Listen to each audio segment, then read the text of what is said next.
Social media کی زندگی نے ہماری روحانی زندگی کو یا روحانی وجود کو بہت نقصان پہنچایا ہے۔ قربانی امت محمدیہ صلی اللہ علیہ وآلہ وسلم کے لیے ایک راز رکھ دی گئی تھی۔ بنیادی طور پر ہم لوگ اپنی پسندیدہ چیزوں کو اللہ کے راستے میں قربان کرنے کا جذبہ اور ایمانی قوت نہیں رکھتے۔ ہم اللہ کے راستے میں وہی چیزیں دیتے ہیں، وہی چیزیں قربان کر سکتے ہیں جو یہاں یوز لیس ہوتی ہیں، ہمارے لیے ان کی کوئی اہمیت نہیں ہوتی۔ یہ 4 بنیادی عیب ہیں جو محمد الرسول اللہ صلی اللہ علیہ وآلہ وسلم نے بیان کیے۔ ان 10 دنوں میں یوم النحر 10 ذی الحجہ کا جو دن ہے، اس دن اللہ تعالی کو سب سے زیادہ پسندیدہ جو عمل ہے وہ اللہ کے راستے میں قربانی کرنا ہے۔ تو یہ چھوٹی چھوٹی مسٹیکس جو ہیں یہ نہیں ہونی چاہیے۔ ہماری آج کی گفتگو قربانی کی مناسبت سے ہی، عید الاضحیٰ کی مناسبت سے ہی ہوگی، کیونکہ ویسے تو ہر سال ہی یہ مسائل اور یہ باتیں کی جاتی ہیں، لیکن انسان بھول جاتا ہے اور انسان اس بات کو اپنی نصیحت کے لیے بہتر طرح سے قبول کرتا ہے کہ باتوں کو بار بار دہرایا جائے، باتوں کو ریپیٹ کیا جائے، نصیحت بار بار سنی جائے اور نصیحت کو بار بار کیا جائے۔ اس لیے آج کی گفتگو میں بھی ہم کچھ مسائل اور کچھ ان پہلوؤں کو زیر گفتگو لائیں گے جو کہ موجودہ دور کے حوالے سے جن کا ہمیں سامنا ہے۔ اس بات میں کوئی شک نہیں ہے کہ میں اور آپ اگر سنجیدگی سے غور کریں تو سوشل میڈیا کی زندگی نے ہماری روحانی زندگی کو یا روحانی وجود کو بہت نقصان پہنچایا ہے۔ یعنی وہ بہت سے امور جو اس کے نہ ہونے کی وجہ سے ہم بڑی ہی روحانیت کے ساتھ سر انجام دے لیتے تھے، اس موبائل فون اور سوشل میڈیا کے استعمال کے بعد اگرچہ ہمیں دنیاوی اعتبار سے سہولیات تو بہت مل گئی ہیں، ہمیں بہت سی سہولیات میسر آ گئی ہیں اس کی وجہ سے، لیکن اس بات میں کوئی شک نہیں ہے کہ روحانی طور پر اس نے ہماری عبادات کو بہت شدید نقصان پہنچایا ہے، جس کی ایک بہت بڑی مثال آپ قربانی کے موقع کے اوپر دیکھ سکتے ہیں۔ قربانی امت محمدیہ صلی اللہ علیہ وآلہ وسلم کے لیے ایک راز رکھ دی گئی تھی۔ اگر یہ راز نہ ہوتا تو نہ جانے کتنے قتل ہو جاتے۔ میری بات آپ کو ابھی سمجھ نہیں آئی ہوگی، میں اس کو مدلل کرتا۔ ہم سے پہلے امتوں میں قربانی کی قبولیت اور عدم قبولیت ظاہر ہو جاتی تھی۔ قابیل نے اپنے بھائی حابیل کو صرف اس حسد میں قتل کر دیا کہ میرے بھائی کی قربانی قبول ہو گئی اور میری قربانی قبول نہیں ہوئی۔ اللہ تعالیٰ نے محمد صلی اللہ علیہ وسلم کی امت پر یہ احسان عظیم کیا کہ تمہاری قربانیوں کو ہم یہ ظاہر نہیں ہونے دیں گے کہ یہ قبول ہوئی کہ نہیں ہوئی۔ اگر یہ ظاہر ہونا شروع ہو جاتا تو جو ہمارے حالات ہیں، میں اس بنیاد پہ کہا، نہ جانے کتنے قتل ہو جاتے ہیں۔ جتنا اس سوشل میڈیا نے ہمارے اندر حسد کو بھر دیا ہے، مقابلہ بازی کو بھر دیا ہے۔ پہلے ایک بندہ قربانی کا جانور لاتا تھا، کتنے کو آدمیوں کو پتہ چلتا تھا بتائیے؟ گھر والوں کو، 2-4 محلے داروں کو، بس جانور پر کوئی دیکھنے نہیں آتا تھا، کوئی نظر ڈالنے نہیں آتا تھا. لیکن اب عالم یہ ہے کہ آپ جانور خریدتے ہوئے یہ ذہن رکھتے ہیں کہ اگر ہلکا جانور خریدا تو اس کی تصویر سوشل میڈیا پہ کس منہ سے ڈالیں گے. جو ہماری جنریشن زی ہے نا، وہ یہ سوچتی ہے کہ جانور اس سٹینڈرڈ کا لینا ہے کہ سوشل میڈیا پر جب اس کی تصویر جائے تو لوگ ایک دفعہ کہیں کہ ہاں بھائی اس نے کوئی جانور لیا ہے. نیتیں تو اللہ جانتا ہے، لیکن عمل بھی بسا اوقات ظاہر کر دیتا ہے کہ انسان کا رخ کس طرف ہے. اب ایک آدمی مہنگا ترین جانور خریدتا ہے صرف اس لیے کہ جب مقابلہ ہو تو اس کے جانور کا پہلا نمبر آئے. وہ کتنا کہتا رہے میری نیت یہ تھی کہ اللہ کے راستے میں اچھا اور مہنگا دوں، مگر اس کا عمل اس کی نیت کے ساتھ میچ نہیں کرتا نظر آتا ہے. تو اس ضمن میں بات زیادہ لمبی نہ ہو، میں اختصار سے پہلا پیغام آج کی گفتگو میں آپ کو یہ دینا چاہوں گا کہ اگر اللہ نے ہم پر یہ احسان کیا کہ ہماری قربانی کی قبولیت اور عدم قبولیت کو پردے میں رکھا، تو ہمیں بھی فتنوں کے اس دور میں بچنے کے لیے کوشش کرنی چاہیے کہ قربانی کی اس عبادت کو جتنا مخفی انداز میں کر سکیں ہمیں کرنا چاہیے. سوشل میڈیا پر اس کی تشہیر کرنے سے، اس کی تصویریں ڈالنے سے پرہیز کریں. لوگوں کو یہ بتانے سے پرہیز کریں کہ میں نے کتنے کا یہ جانور جو ہے یہ خریدا ہے.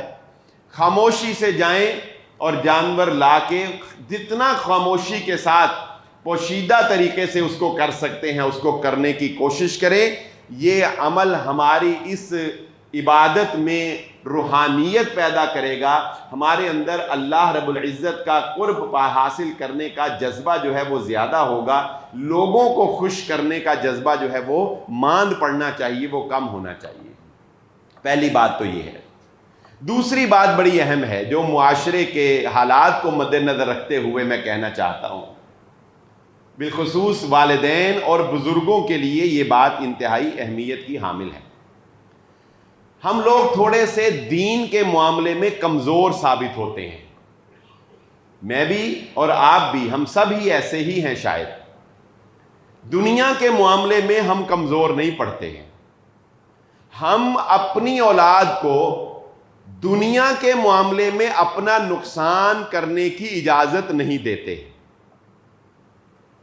ہم بچوں کو کاروبار میں کیا نقصان کرنے کی اجازت دیتے ہیں کہ کوئی بات نہیں، نظر آ رہا ہو کہ بچہ ایک غلط ڈیل کر رہا ہے، کیا ہم اسے کہیں گے چل کوئی بات نہیں خیر ہے کر لے؟ نہیں کہیں گے. ہمیں پتا ہو کہ ہمارا بچہ کو گاڑی چلانی نہیں آتی، کیا ہم اسے دیں گے کہ وہ ہماری گاڑی کا نقصان کر دے؟ ہم نہیں دیں گے. لیکن دین کے معاملے میں ہم بچوں کو آزادی دے دیتے ہیں. بہت سے لوگوں کی زبان پر یہ جملہ نظر آتا ہے کہ ہم تو نہیں کرنا چاہتے مگر بچے باز نہیں آتے. بچے جانوروں کی تصویریں سوشل میڈیا پہ شیئر کر دیتے ہیں. کہتے ہیں کہ نہیں والدین اسی تے نہیں کرتے، بچے کر دے. اور بچے نے ٹک ٹاک دا اکاؤنٹ بنایا ہوا ہے. بچہ آپ کے دین میں آپ کو نقصان پہنچا رہا ہے، وہاں پہ آپ خاموش ہیں. دین میں نقصان پر خاموش ہیں، دنیا میں نقصان پر آپ اس کے اوپر برس پڑتے ہیں. تو ہم لوگ اپنی اس روش کو بھی بدلیں کہ بچوں کو اتنی آزادی نہ دیں کہ وہ ہمارے دین میں بھی ہمارا نقصان کریں.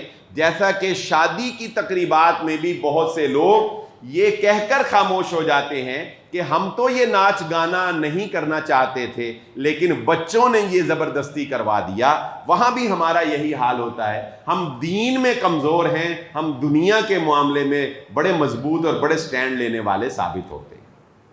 دوسری بات، تیسری بات یہ سمجھ لیجئے جو کہ میں نے ٹاپک بھی اپنا یہی رکھا کہ قربانی کی تاریخ اگر آپ پڑھیں تو اللہ تعالی نے انسانوں سے جب جب قربانی کی ڈیمانڈ کی ہے نا، تو اس چیز کی ڈیمانڈ کی ہے جس چیز کی محبت ان کے دل میں بہت گہری تھی۔ حضرت ابراہیم علیہ السلام سے بیٹے کی قربانی مانگی، تو آپ دیکھیں کہ اس وقت ابراہیم علیہ السلام کو دنیاوی اعتبار سے سب سے زیادہ محبوب ترین چیز اگر کوئی ہو سکتی تھی تو وہ ان کا بیٹا ہی تھا۔ اللہ تعالیٰ نے قوم بنی اسرائیل سے گائے کی قربانی مانگی، کیوں مانگی؟ اس لیے وَأُشْرِبُوا فِي قُلُوبِهِمُ الْعِجْلَ بِكُفْرِهِمْ، اللہ تعالیٰ کہتے ہیں وہ اللہ کے مقابلے میں گائے کی پوجا کرتے تھے اور گائے کو معبود کی حیثیت سے اپنے دل میں محبت کی جگہ دیتے تھے۔ اللہ تعالیٰ نے کہا اس کو گردن پہ چھری چلاؤ تاکہ تمہیں پتہ چلے کہ اللہ کے مقابلے میں کوئی اور نہیں آ سکتا، اور وہ اسی لیے تو کرنا نہیں چاہتے تھے، ورنہ گائے ذبح کرنا کون سا کوئی بڑی بات تھی، جبکہ قوم پھنسی ہوئی تھی ایک مسئلے میں قتل کے، وَإِذْ قَتَلْتُمْ نَفْسًا فَادَّارَأْتُمْ فِيهَا، لیکن انہوں نے کہا رنگ کیسا ہو، عمر کتنی ہو، گائے کیسی ہو، ہم پہ بڑی مشکل ہو گئی۔ کیوں؟ وہ ٹال مٹول کر رہے تھے، کیوں؟ کیونکہ ان کے دل میں معبود کی حیثیت سے گائے تھی۔ تو یہ بات ذہن نشین رکھ لیں کہ قربانی ہمارے لیے اس اعتبار سے بھی بہت آسان کر دی گئی ہے کہ ہم نے صرف ایک جانور خرید کر اس کی گردن پہ چھری چلانی ہے، لیکن جب اللہ تعالی ہم سے ان چیزوں کی قربانی مانگتا ہے جو ہمیں عزیز تر ہوتی ہیں، اس وقت ہمارا امتحان اصل ہوتا ہے کہ ہم قربانی دیتے ہیں کہ نہیں دیتے ہیں۔ اس وقت دنیا یہ کہتی ہے کہ انسان کی صلاحیتوں کے مطابق اس کے پاس ایک قیمتی ترین چیز جو ہے وہ وقت ہے۔ آپ جو یہاں بیٹھے ہوئے ہیں، میں جو یہاں پہ کھڑا ہوں، ہم اللہ کے لیے وقت دے رہے ہیں۔ یہ کھڑا ہونا تو کوئی مسئلہ نہیں نا، اپنے گھر میں جا کے بھی کھڑا ہو سکتا ہے انسان، آپ یہاں بیٹھے اپنے بیڈ روم میں بھی بیٹھ سکتے تھے۔ یہاں بیٹھنا، یہاں کھڑا ہونا، یہ گفتگو کرنا، یہ نماز جمعہ کے لیے آنا کیا ہے؟ ہم نے اللہ کو وقت دیا، اللہ کی ذات کے لیے وقت کو صرف کیا۔ یہ 5 وقت کی نماز بنیادی طور پر ہم سے پتہ ہے کیا مانگتی ہے؟ وقت مانگتی ہے، ورنہ ورزش تو نہیں ہے نا نماز۔ ورزش کرنی ہوتی تو اللہ تعالیٰ کہتے ہیں اپنے ڈرائنگ روم میں، اپنے بیڈ روم میں ہی بیٹھ کر 2-4 بیٹھ کے لگا لو بس، اور ساتھ اللہ اللہ بھی کرتے جانا۔ نہیں، مرد کو باقاعدہ مسجد میں بلایا، کیوں؟ اللہ تعالیٰ ہم سے قربانی مانگتا ہے اپنی ہی دی ہوئی چیز کی۔ دیا بھی تو وقت اللہ نہیں ہے نا، اللہ نے ہی وقت دیا، اور اللہ ہی چاہتا ہے کہ اب میں نے تمہیں وقت دے کر تمہیں اختیار اس کا دے دیا ہے، اب میں دیکھنا چاہتا ہوں تم مجھے وقت دیتے ہو کہ نہیں دیتے، لیکن ہم اللہ کو وقت نہیں دیتے۔ بتائیں، ہم 5 وقت کی نماز کی قربانی دی جاتی ہے ہم سے، 10 منٹ 15 منٹ دیے جاتے ہیں ہم سے۔ یہ جمعے کے نمازیوں کو آپ دیکھیں، کتنے نمازی ہیں جو تاخیر سے آتے ہیں۔ کیا ہے؟ ہمارے پاس اللہ کو وقت کی قربانی دینے کے لیے جذبہ نہیں۔ جہاں ہماری انا آ جاتی ہے ہم وہاں قربانی نہیں دے سکتے۔ ہم قیمتی ترین، پسندیدہ ترین گوشت اپنے پاس رکھتے ہیں، غرباء اور مساکین میں وہ تقسیم کرتے ہیں جو ہمارے کھانے کے لائق نہیں ہوتا۔ آپ اس فارمولے کو زندگی کے ہر شعبے میں اپلائی کر کے دیکھ سکتے ہیں۔ بنیادی طور پر ہم لوگ اپنی پسندیدہ چیزوں کو اللہ کے راستے میں قربان کرنے کا جذبہ اور ایمانی قوت نہیں رکھتے۔ ہم اللہ کے راستے میں وہی چیزیں دیتے ہیں، وہی چیزیں قربان کر سکتے ہیں جو یا یوز لیس ہوتی ہیں، ہمارے لیے ان کی کوئی اہمیت نہیں ہوتی، یا وہ 3rd کوالٹی کی ہوتی ہیں، یا کم از کم وہ 1st گریڈ کی نہیں ہوتی۔ جو 1st گریڈ کی چیز ہوتی ہے وہ ہم ہمیشہ اپنے ذاتی استعمال کے لیے رکھتے ہیں، ہم اللہ کے راستے میں اس کو دینے کے لیے تیار نہیں۔ اللہ تعالیٰ نے جو جانور ہم سے قربانی کے لیے مانگا، اللہ تعالیٰ نے خود بتایا کہ جانور نمبر 1 کانا نہیں ہونا چاہیے، نمبر 2 لنگڑا نہیں ہونا چاہیے، نمبر 3 بیمار نہیں ہونا چاہیے، نمبر 4 وہ معذور نہیں ہونا چاہیے، یعنی بہت زیادہ لاغر نہیں ہونا چاہیے۔ یہ 4 بنیادی عیب ہیں جو محمد الرسول اللہ صلی اللہ علیہ وآلہ وسلم نے بیان کیے۔ انہی عیوب میں پھر اگر کان کٹا ہو تو یہ بھی ایک عیب ہے، سینگ ٹوٹا ہو تو یہ بھی ایک عیب ہے۔ تو یہ اللہ تعالیٰ کیوں کہہ رہا ہے کہ مجھے اس طرح کا جانور نہیں چاہیے جو کانا ہو، جو لنگڑا ہو؟ اس لیے کہ اللہ تعالیٰ اپنا سٹینڈرڈ بتا رہے ہیں آپ کو، اپنا معیار بتا رہے ہیں آپ کو۔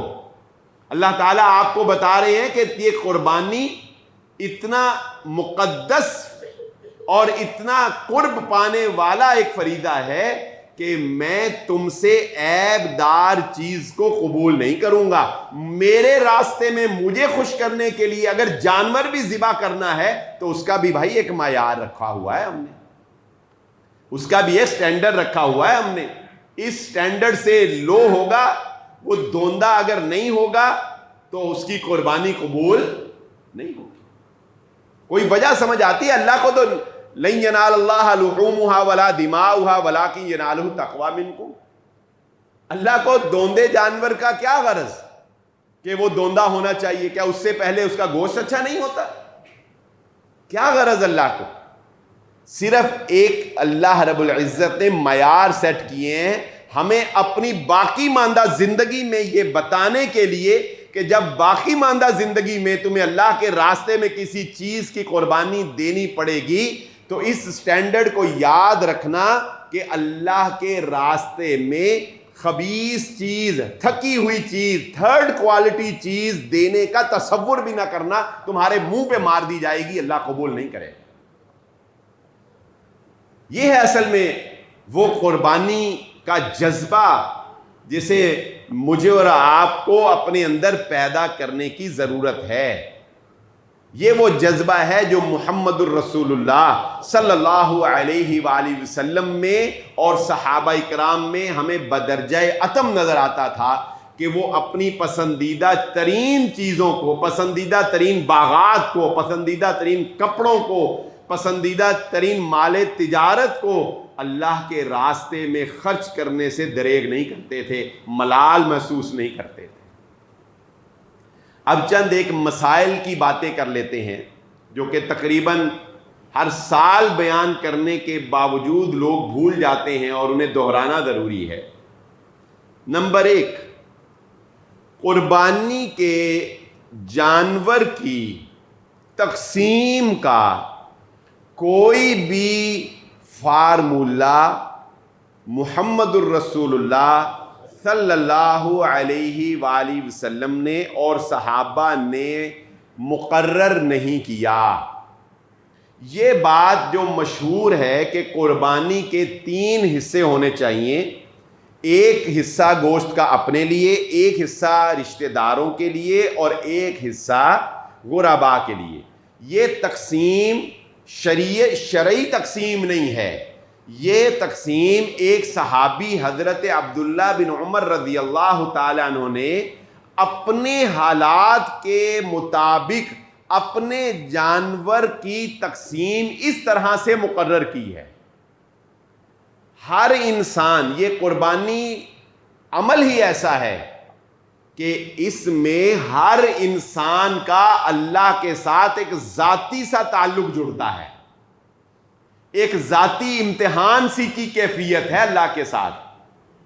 یہ اللہ تعالیٰ نے ہم پر چھوڑا ہے، اس کے لیے اللہ نے کوئی معیار مقرر ہی نہیں کیا۔ معیار مقرر ہو جائے نا تو آسانی ہو جاتی ہے، معیار مقرر نہ ہو تو امتحان بڑھ جاتا ہے۔ اگر معیار مقرر ہوتا نا کہ 10 کلو گوشت ہوا، اتنے % اپنے لیے رکھ لیا، اتنے % ادھر، تو مسئلہ ہی کوئی نہیں تھا، لیکن اللہ نے مقرر نہیں کیا۔ اب امتحان ہے کہ دیکھتے ہیں کہ تم لالچی ذہن رکھتے ہوئے سارا اپنے پاس رکھ لیتے ہو یا مفادات کی خاطر اچھا گوشت رشتہ داروں میں، امیر رشتہ داروں میں بانٹ دیتے ہو، ان آفیسرز کو جن سے تمہیں کام پڑتا ہے ان کو بکرے کی ران بھیج دیتے ہو، وہ لوگ جن سے تمہارے کاروباری مراسم ہیں ان کو خوش کرنے کے لیے ان کے گھر اچھا گوشت جا رہا ہے، تم کرتے کیا ہو یہ اب اللہ یہ دیکھے گا۔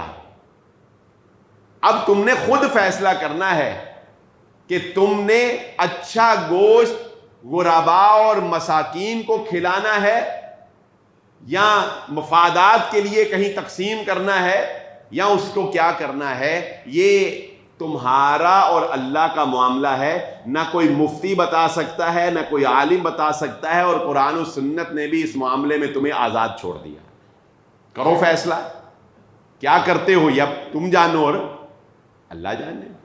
اس کو میں ایک مثال سے مزید آسان کر دیتا ہوں۔ مثال کے طور پہ ایک آدمی کے گھر اللہ نے اتنے اس کو وسائل دیے ہیں کہ سارا سال وہ مٹن کھاتا ہے، اگر بکرا بھی سارا وہ فریزر میں رکھ لے تو کیا یہ ناانصافی نہیں؟ سارا سال کھاتا ہے نا ماشاءاللہ، اب بکرا بھی سارا مٹن اپنے پاس رکھ لیا فریزر میں، تو کامن سینس کی بات ہے کہ یہ ناانصافی ہے۔ ہاں لیکن ایک بندہ سارا سال بیچارہ بکرے کا گوشت نہیں کھا سکتا، پیسے جمع، ایسے لوگ بھی ہیں جو سارا سال قربانی کرنے کے لیے پیسے جمع کرتے رہتے ہیں، اور سارا سال پیسے جمع کر کے اگر وہ بکرے کا گوشت کرتا ہے اور وہ سارا اپنے بیوی بچوں کے کھانے کے لیے رکھ لیتا ہے، کوئی مذائقہ نظر نہیں آتا، کوئی برائی نظر نہیں آتی۔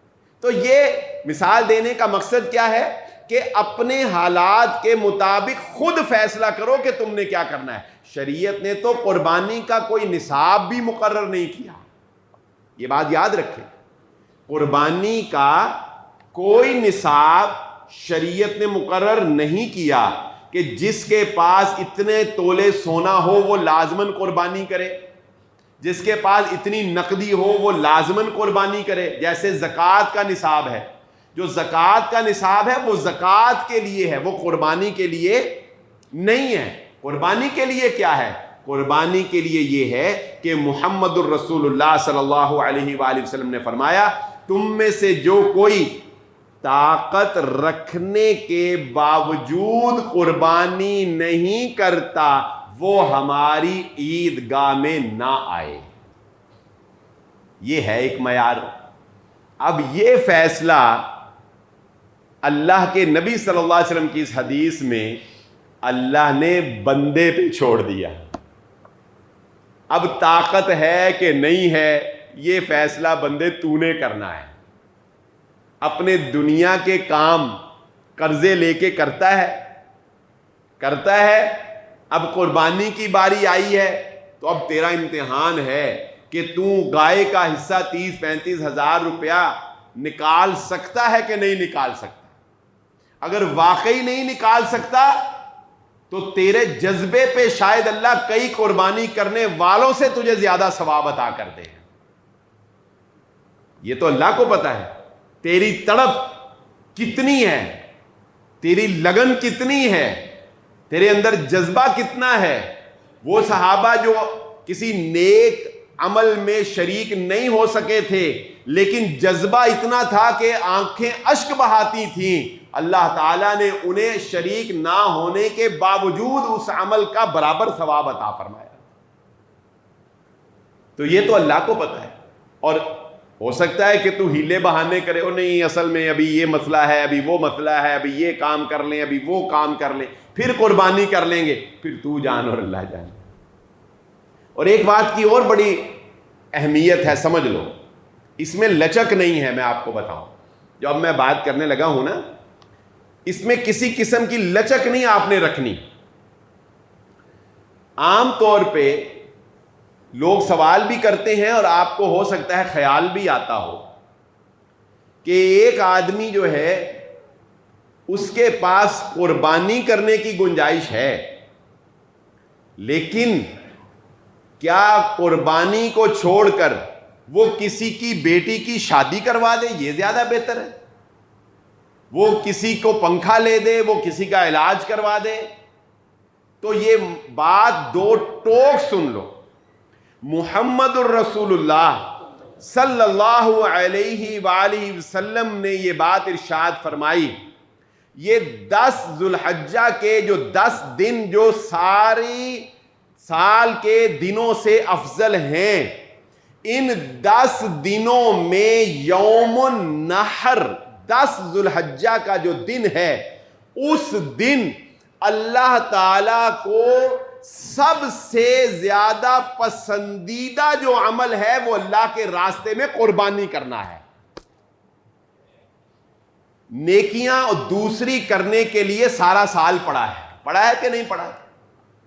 علاج کروانے کے لیے سارا سال ہے، پڑھانے کے لیے سارا سال ہے، کرو وہ بھی کرو، لیکن قربانی کو چھوڑ کر کوئی اور نیکی کرنا یہ اللہ کی پسندیدہ عمل نہیں ہے ان دنوں کے اندر۔ لہذا یہ بات پلے باندھو، اگر تم مال اللہ کی رضا کے لیے خرچ کرنا چاہتے ہو تو اللہ کو یوم النحر والے دن سب سے زیادہ جو پسندیدہ عمل ہے وہ اللہ کے راستے میں قربانی کرنا ہے۔ چنانچہ قربانی کو ترجیح دی جائے گی، قربانی پہلے کی جائے گی۔ ہاں یہ الگ بات ہے کہ تم اپنی قربانی کو محدود کر سکتے ہو، تم نے گائے پوری لینی تھی تم حصہ ڈال لو، تم نے بکرا لینا تھا تم حصہ ڈال لو، تم نے 2 حصے ڈالنے تھے تم 1 ڈال لو، لیکن قربانی ترک نہیں کی جا سکتی، اس لیے کہ اللہ تعالیٰ۔ اور پھر یہ بات بھی ہے کہ جان بوجھ کر قربانی کو دوسرے یا تیسرے یا چوتھے دن پر نہیں لے کے جانا چاہیے۔ جو دوسرا دن ہے، تیسرا یعنی 11، 12 اور 13 کی مغرب سے پہلے تک قربانی کی جا سکتی ہے، کیونکہ رسول اللہ صلی اللہ علیہ وسلم نے فرمایا تمام ایام التشریق جو ہیں وہ ذبح کے دن ہیں، اور ایام تشریق 11، 12 اور 13 ہیں۔ لیکن اگر جان بوجھ کر کوئی لے کر جاتا ہے تو وہ ثواب میں کمی کر رہا ہے، کیونکہ اصل جو دن قربانی کا ہے وہ 10 ذوالحجہ یوم النحر کا دن ہے۔ اس لیے کوشش کرنی چاہیے کہ یہ قربانی جو ہے پہلے دن کی جائے اور جلد از جلد کی جائے۔ اور کچھ لوگ مزید قربانی سے ایکسٹرا بینیفٹس حاصل کرنے کی کوشش کرتے ہیں۔ دین ہے نا، دین میں ہمیں بہت ایکسٹرا بینیفٹس چاہیے، تو کچھ لوگ کیا کرتے ہیں، وہ کہتے ہیں کہ قربانی تو کرنی ہی ہے بھائی، چلو قربانی میں عقیقہ بھی لگے ہاتھ کری جاتے ہیں، ہے نا۔ لوگ سوچتے ہیں، پوچھتے ہیں لوگ، یہ قربانی کے گائے میں عقیقہ بھی ہو سکتا ہے؟ تو یاد رکھیں، عقیقہ ایک الگ عمل ہے، قربانی ایک الگ عمل ہے۔ قربانی کے جانور کے لیے شریعت نے جو شرائط مقرر کی ہیں، عقیقے کے جانور کے لیے ان میں سے کوئی شرط شریعت نے مقرر نہیں کی ہے، اور رسول اللہ صلی اللہ علیہ وآلہ وسلم کی سنت کے مطابق، آپ کے فرمان کے مطابق، عقیقے میں بیٹی کی طرف سے 1 بکرا اور بیٹے کی طرف سے 2 بکرے کیے جائیں گے۔ نبی صلی اللہ علیہ وآلہ وسلم نے کہیں بھی عقیقے کو گائے کے حصے میں شامل کرنے کی اجازت مرحمت نہیں فرمائی۔ اس لیے یہ بات سمجھ لیں کہ گائے کے جو 7 حصے شریعت نے مقرر کیے ہیں اور اونٹ کے جو 7 حصے مقرر کیے ہیں، اور اگر اونٹ یعنی قربانیاں کم ہوں، افراد زیادہ ہوں یا کوئی اور مجبوری ہو، تو اونٹ میں 10 حصے بھی شامل ہو سکتے ہیں۔ 10 تک حصے رسول اللہ صلی اللہ علیہ وسلم نے اونٹ میں شامل کیے ہیں، لیکن آج کل وہ حالات نہیں ہیں، نارمل کنڈیشن ہے، جانور آرام سے اویلیبل ہیں اور آبادی کے لحاظ سے بالکل مطابقت ہے۔ اس لیے آج کے حساب سے اونٹ میں بھی 7 حصے ہوں گے اور گائے میں بھی 7 حصے ہوں گے، اور یہ حصے صرف اور صرف قربانی کے لیے، اور یہ حصے ساتھ ہی رہتے ہیں، یہ بات بھی سمجھ لیں۔ یہ بھی بڑا نازک سا سوال کیا آج مجھ سے ایک بندے نے۔ مثال کے طور پہ یہ نہیں ہوتا کہ آپ گائے کے یا اونٹ کے حصے اگر افراد کم ہیں تو حصے بھی کم کر لیں، حصے اتنے ہی رہنے 7۔ مثلا اگر 2 بندے گائے مل کر رہے ہیں تو 3.5 حصے نہیں ہونے، بات سمجھے؟ اگر 2 بندے گائے کر رہے ہیں تو حصے 3.5 نہیں ہونے، کتنے ہونے ہیں؟ یا 2 حصے نہیں ہونے، حصے 7 ہی ہونے. ایک بندہ 4 کرے گا، ایک 3 کرے گا. بات سمجھ گئے؟ حصے 7 ہی رہنے. ہاں ایک بندہ دوسرے بندے کو اپنا جانور یا اس کا حصہ گفٹ کر سکتا ہے. اس کو ایک اور مثال سے سمجھ لیتے ہیں. مثال کے طور پہ گھر کا سربراہ جب قربانی کرتا ہے تو وہ قربانی سب کی طرف سے شمار کی جاتی ہے. رسول اللہ صلی اللہ علیہ وآلہ وسلم جب قربانی کرتے، آپ صلی اللہ علیہ وسلم فرماتے اللہم تقبل من محمد صلی اللہ علیہ وسلم ومن آل محمد ومن امت محمد صلی اللہ علیہ وآلہ وسلم. اور تو اللہ کے نبی صلی اللہ علیہ وسلم نے جو قربانی کی وہ آپ نے اپنی طرف سے اور اپنے تمام گھر والوں کی طرف سے کی. تو گھر کا سربراہ جب قربانی کرتا ہے تو وہ سارے گھر والوں کی طرف سے ہو جاتی. اب مثال کے طور پہ بھائی ہیں، 2 بھائی ہیں، وہ دونوں بھائیوں میں سے دونوں کے پاس اتنے وسائل نہیں ہیں کہ اپنی اپنی قربانی کر سکیں. تو ان کو کیا کرنا ہوگا؟ ان کو کرنا ہوگا کہ وہ دونوں اپنے پیسے جمع کریں. مثلا 50,000 ہزار جمع کیا اور والد صاحب کو کہا جی یہ ₹1,00,000 ہم نے آپ کو دیا، آپ قربانی کریں. تو جب والد صاحب کی طرف سے قربانی کی جائے گی تو وہ قربانی ساروں کی طرف سے شمار کی جائے. اور اس قربانی میں آپ اپنے فوت شدگان کو بھی شامل کر سکتے ہیں. یہ بھی ذرا اہم بات ہے، تھوڑی سمجھ لیجئے. اللہ کے نبی صلی اللہ علیہ وسلم نے آل کا لفظ بولا اور آل میں وہ بھی شامل ہوتے ہیں جو اس وقت وفات پا چکے تھے.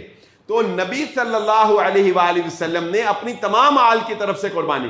تو اگر کوئی گھر کا سربراہ قربانی کر رہا ہے تو وہ یہ نیت بھی کر سکتا ہے، بلکہ اسے کرنی چاہیے کہ اللہ یہ میری طرف سے بھی اور میرے گھر والوں کی طرف سے بھی اور میرے وہ آباء و اجداد یا اولاد یا جو فوت شدگان ہیں ان کو بھی میں اس قربانی میں اپنی شامل کرتا ہوں. یعنی اپنی آل کو بھی اس میں فوت شدگان کو شامل کیا جا سکتا ہے. لیکن الگ سے میت کے لیے قربانی کرنا، اس کی نوعیت پھر تھوڑی سی فرق ہے. اس میں اگرچہ یہ ایک اختلافی مسئلہ ہے لیکن اس کی جو رائے ہے، ایک علماء کی جو جواز کی رائے ہے، اس میں بہتر رائے یہی ہے کہ یہ ایک مالی عبادت ہے. قربانی کرنا انسان مال سے خریدتا ہے نا، مالی عبادت ہے. اور شریعت کا اصول یہ ہے کہ فوت شدگان کی طرف سے مالی صدقہ کیا جا سکتا ہے، مالی صدقہ کیا جا سکتا ہے. اس لیے آپ اپنے فوت شدگان کی طرف سے الگ سے بھی قربانی کر سکتے ہیں، لیکن اس قربانی کو آپ سارے کا سارا صدقہ کریں گے، اس کو آپ اپنے ذاتی استعمال میں نہیں پھر لائیں گے. یہ تھوڑا سا فرق ہے، سمجھ لیں. جب آپ اپنے کسی فوت شدہ کی طرف سے قربانی کریں گے تو پھر اس کا حق یہ ہے کہ وہ مالی صدقہ ہے نا، تو آپ نے ایک مالی صدقہ کیا تو پھر یہ نہیں آپ کو کرنا چاہیے کہ اس میں سے خود بھی رکھیں، بلکہ اس کو سارے کا سارا پھر آپ کو جو ہے وہ صدقہ کر دینا چاہیے. تو فوت شدگان کی طرف سے قربانی کی جا سکتی ہے. اپنی اجتماعی قربانی جو آپ کر رہے ہیں اس میں بھی آپ اس کو شامل کر سکتے ہیں. جانور خریدنے کے بعد حضرت عبداللہ بن زبیر رضی اللہ تعالیٰ عنہ کا یہ فتویٰ ہے کہ جانور خریدنے کے بعد اگر اس میں کوئی عیب آ جاتا ہے، آپ جب لائے تھے اس وقت ٹھیک تھا لیکن بعد میں گر کے وہ اس کی ٹانگ فریکچر ہو گئی یا بعد میں اس کا سینگ جو ہے وہ خراب ہو گیا، تو آپ کی قربانی بالکل درست ہے. ہاں اگر اللہ نے وسائل دیے ہیں، آپ مزید اس کو بہتر کرنا چاہیں کہ نہیں اب میں ایک اور خرید کے مزید بہتر کر لوں تو وہ آپ کی مرضی ہے، لیکن آپ اسی کو قربان کریں گے تو انشاءاللہ اللہ رب العزت آپ کی اسی قربانی کو قبول کرنے والا ہے. قربانی دن اور رات میں کسی بھی وقت کی جا سکتی ہے، عید کی نماز پڑھنے کے بعد. میں یہاں تھوڑی سی اور بھی وضاحت کر دوں، جو لوگ اجتماعی قربانیوں میں حصہ ڈالتے ہیں نا، لوگ حصے ڈالتے ہیں نا مختلف اداروں کے ساتھ، مساجد کے ساتھ، انہیں اس بات کا بہت خیال رکھنا چاہیے کہ وہ اپنے اس جو ادارہ ہے اس کے ساتھ رابطے میں رہیں اور ان سے یہ بات مینشن کروا لیں کہ ہمارا حصہ کس قربانی میں ہے. ادارے لکھتے ہیں کہ یہ پہلی گائے اس میں اس بندے کا حصہ, یہ دوسری گائے اس میں اس بندے کا حصہ. تو اس وقت تک وہ اپنے ناخن اور بال نہیں کٹوا سکتے جب تک کہ ان کے نام پر جو قربانی تھی وہ نہ کر دی جائے. یعنی عید کی نماز پڑھنے کے بعد قربانی ہوگی, اور یہ بھی ان کو بتائیں کہ یہ نہ ہو کہ آپ عید کی نماز بعد میں پڑھیں اور آپ کا جانور پہلے ہی کیا ہو گئی نا غلطی. آپ پڑھ رہے ہیں عید کی نماز 7:30 بجے, انہوں نے عید کی نماز پڑھی 5:30 بجے, آپ کا حصہ انہوں نے رکھا تھا پہلی گائے میں, آپ کی گائے ذبح ہو گئی 6 بجے, نماز آپ پڑھ رہے ہیں 7:30 بجے, غلطی ہو گئی. تو یہ چھوٹی چھوٹی مسٹیکس جو ہیں یہ نہیں ہونی چاہیے. آپ کو ان کو بتانا ہوگا کہ بھائی میں نے اتنے بجے نماز پڑھنی ہے, میری قربانی اس سے پہلے نہیں ہونی چاہیے. نمبر 2, جب میری قربانی ہو جائے تو مجھے میرے جانور کے بارے میں بتانا تاکہ اس کے بعد جو ہے وہ میں اپنے ناخن اور اپنے بال جو ہے وہ ترشوا سکوں. تو یہ چند ایک مسائل ہیں کہ جو موجودہ دور میں جس طریقے سے قربانیاں جو ہیں وہ ہو رہی ہیں ان کو ملحوظ خاطر رکھتے ہوئے ہمیں مد نظر رکھنا چاہیے. اللہ رب العزت سے دعا ہے اللہ مجھے اور آپ کو جو کہا اور جو سنا سمجھنے کی اور عمل کرنے کی توفیق عطا فرمائے. اللہ تعالی ہماری ان کمزور عبادات کو قبول و منظور فرمائے.